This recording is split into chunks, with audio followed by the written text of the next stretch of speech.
네, 지금 이 시각 광주에서는 5.18 광주민주화운동 37주년 기념식이 열리고 있습니다. 문재인 대통령이 직접 참석해서 기념사를 남겼는데요. 먼저 함께 들어보고 오시겠습니다.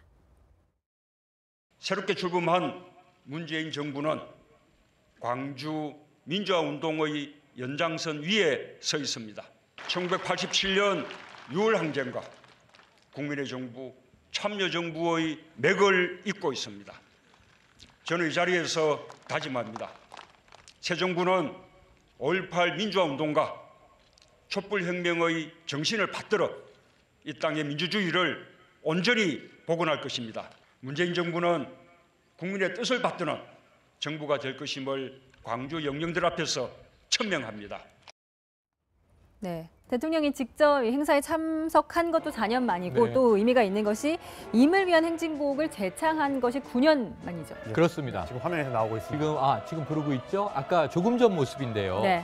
보통 예전에는 이렇게 민주화 운동을 거쳤던 분들이 손을 위아래로 이제 흔들면서 투쟁적으로 불렀는데 조금 이제 이례적인 것은 이 문재인 대통령과 특히 정부 요인들이 손을 잡고 손에 손을 잡고 이 앞뒤로 이렇게 흔들면서 부르는 모습이 조금 이색적이긴 했습니다만 어쨌든 의미가 있는 것은 임을 위한 행진곡을 이명박 정부 첫 해까지는 불렀어요. 네. 왜냐하면 국민의 정부, 참여정부엔 재창을 다 했기 때문에 그러다가 이제 2009년부터 합창으로 바뀌었습니다. 그리고 뭐 미묘한 차이긴 한데 따라 부르는 건 좋으나 다 함께 부르는 게 아니라 합창단이 부르는 것으로 그리고 이제 최근 뭐 이 지난 박근혜 정부에서 박승춘 보훈처장 저 광주 행사 내려갔을 때 상당히 시민 저항도 받고 그랬었는데 새 정부 들어서자마자 박승춘 이제 이 보훈처장이 해임됐죠. 그리고 어제 피우진 보훈처장이 새롭게 임명이 됐는데 무엇보다 이제 임을 위한 행진곡 재창을 하겠다고 후보 시절에 얘기했어요.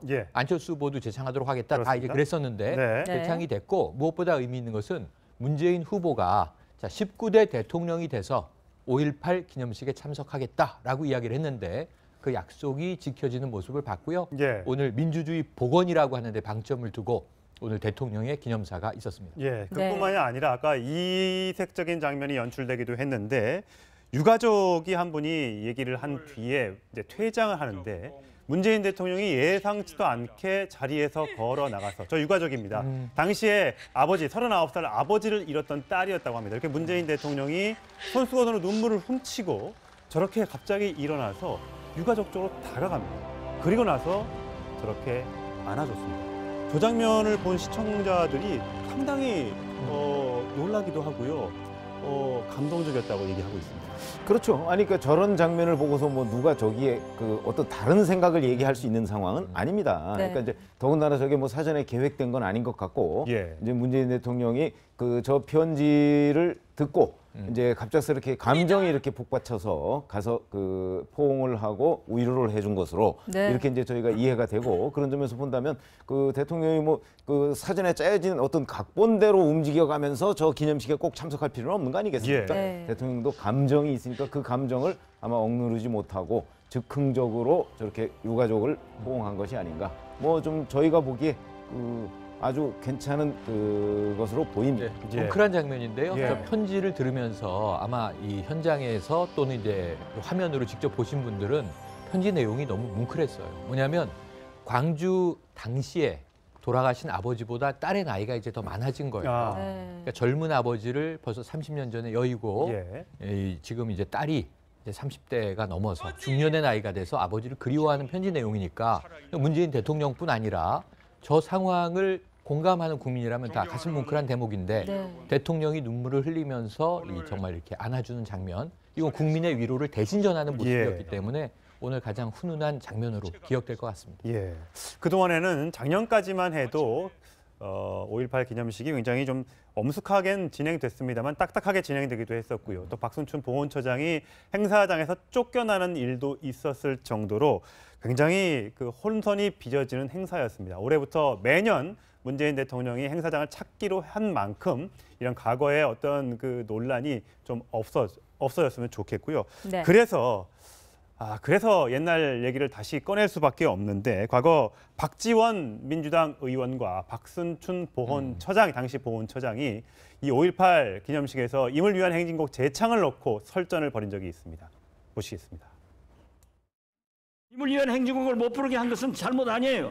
그렇게 소신이 없으면은 간두라 이겁니다. 그래서 우리 민주당에서 네. 해임을 건의하는데 네. 국무위원이 아니잖아요. 보훈처장은 예, 아닙니다. 예. 해임 건의 대상이 아닙니다. 예. 아니죠. 예. 그래서 방법이 없다 이거죠. 웃지 마라. 보훈처장. 예. 네, 이게 해임 건의를 안 되는 국무위원 장관이 아니라서 장관이 아니니까요. 어떻게 국회의원에서 뭐라고 할 수가 없다는 거예요. 그렇죠.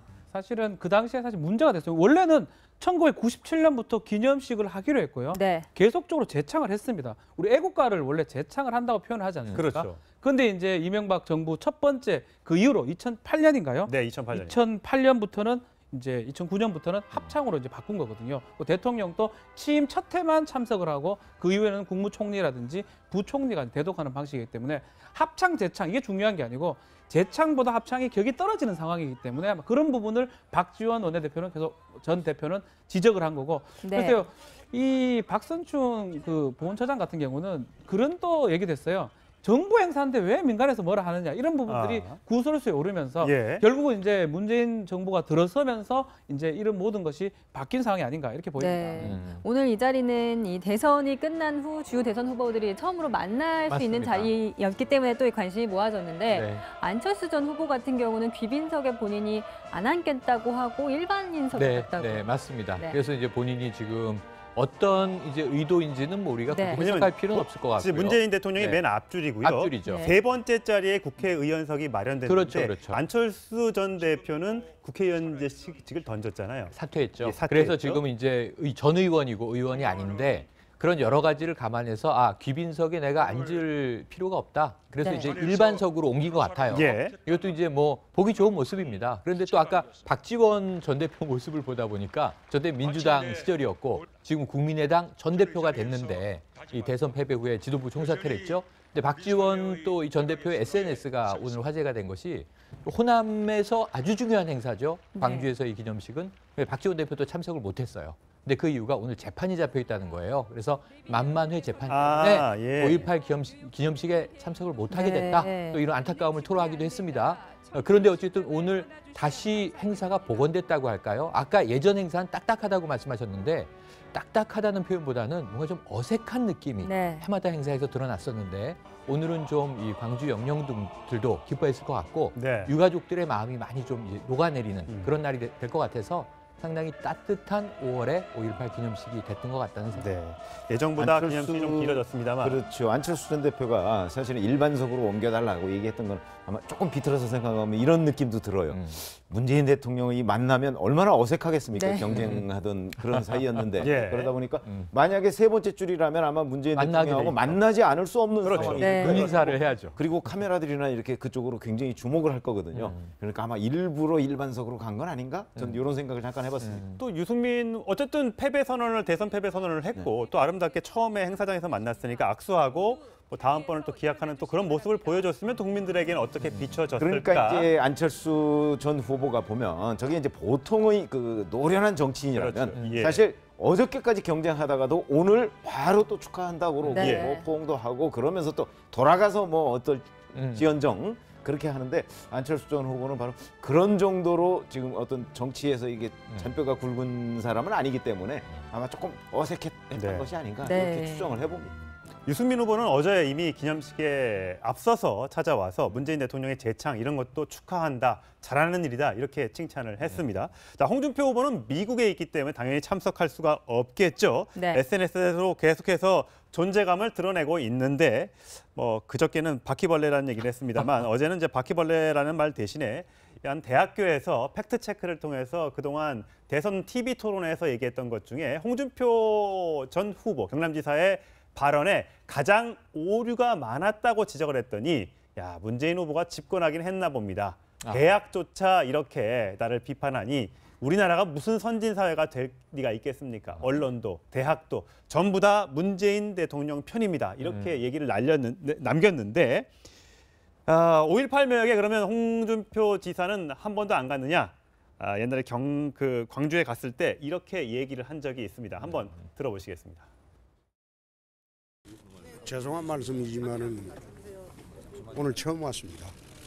자유한국당은 싫어하지만은 호남에서 저를 싫어할 이유는 없다고 봅니다. 한때 내가 광주 시민이었는데 1년 3개월 동안 지금 후보 나온 사람 중에서 광주 시민이었던 사람이 한 사람도 있습니까?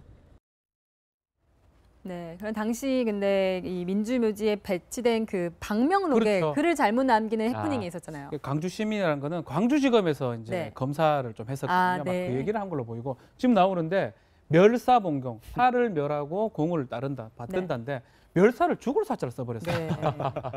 사사로울 사자를 적어야 되는데 다시 적은 거죠, 그러니까. 그렇죠. 저렇게 적으니까 좀 난리, 사실은 영 다른 뜻도 되고 그럼요. 되게 오해가 될 가능성이 그럼요. 크거든요. 저 자리에서 죽을 자자를 썼다라는 게 그래서 그 보고를 받고 새로 와가지고 사사로울 사자로 바꿨다라는 또 그런 또 해프닝이 좀 있습니다. 네. 네. 자, 어쨌든 국민들이 어떻게 판단해 줄지는 국민들의 몫으로 남겨두고요.